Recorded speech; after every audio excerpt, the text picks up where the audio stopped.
নমস্কার। অতনু পালের YouTube channel fit and ফাইনে সকলকে স্বাগত জানাই।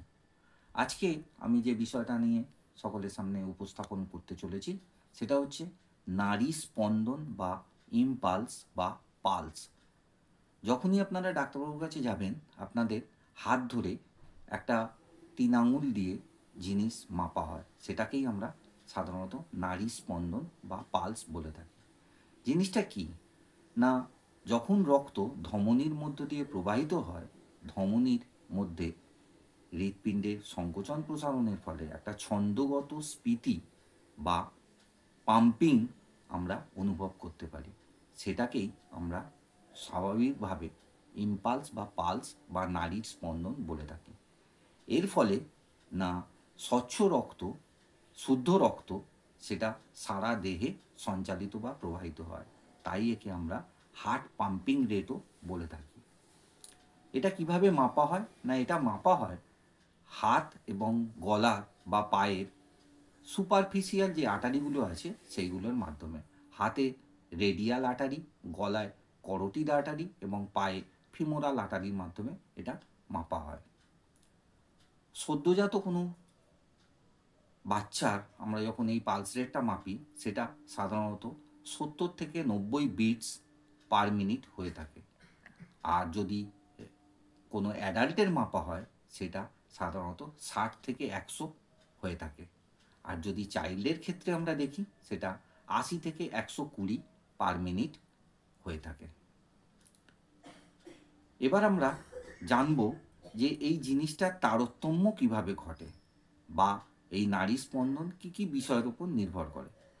একটা ব্যক্তির নাড়ী স্পন্দন নির্ভর করে তার বয়স, তার ওজন, তার স্বাভাবিক কাজকর্ম, এক্সারসাইজ, দুর্বলতা, উত্তেজনা, ভীতি, অসুস্থতা, ইমোশান, ইনজুরি ইত্যাদির উপর নাড়ী স্পন্দন বা পালস নির্ভর করে। অর্থাৎ এইগুলোর ওপর কোনো একটা ব্যক্তির নাড়ী স্পন্দন বা পালস এর তারতম্য ঘটতে পারে।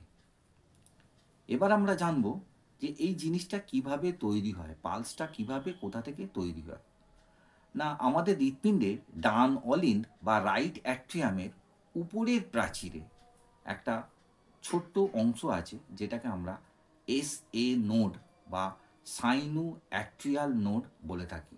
এইখান থেকেই একটা ইম্পালস তৈরি হয় বা ইলেকট্রিক্যাল ইম্পালস তৈরি হয়।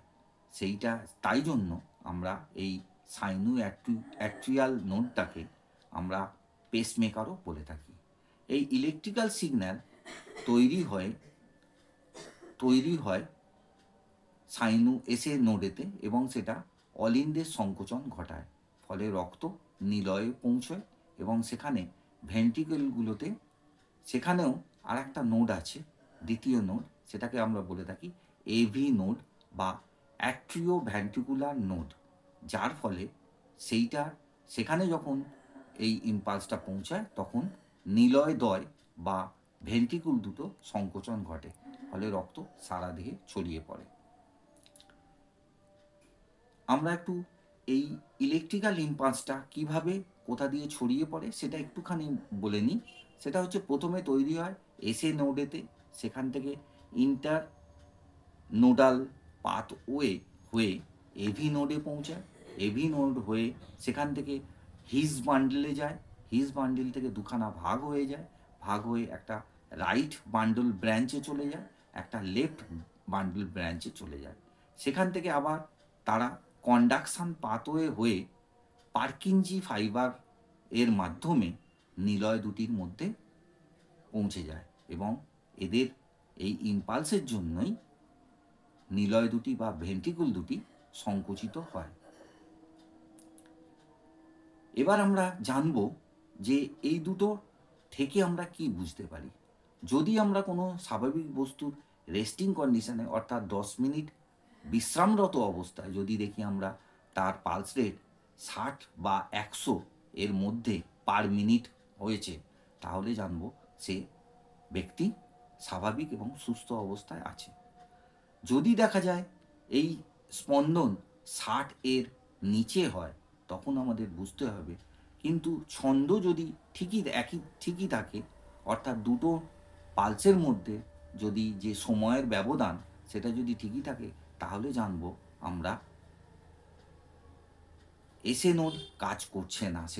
সেক্ষেত্রে এভি নোড কাজ করছে, অর্থাৎ এভি নোড ইম্পালস তৈরি করছে, অর্থাৎ সেই ব্যক্তিকে যত শীঘ্র সম্ভব পেসমেকার বসাতে হবে।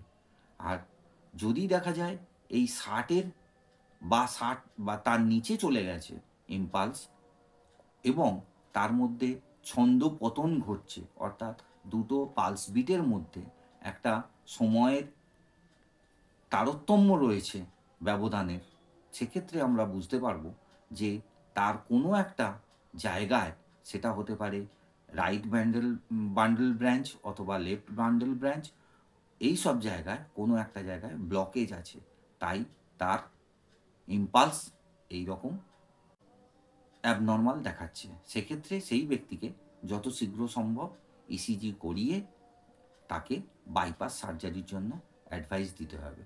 যদি দেখা যায় এবার এই নাড়ি স্পন্দন 100 বা তার বেশি হয়েছে, তাহলে আমরা বুঝতে পারবো যে সেই ব্যক্তির রক্তে কোনো রকম সংক্রমণ বা ইনফেকশান আছে। ভালো থাকুন, নমস্কার, সুস্থ থাকুন, সঙ্গে থাকুন, ভালো থাকুন।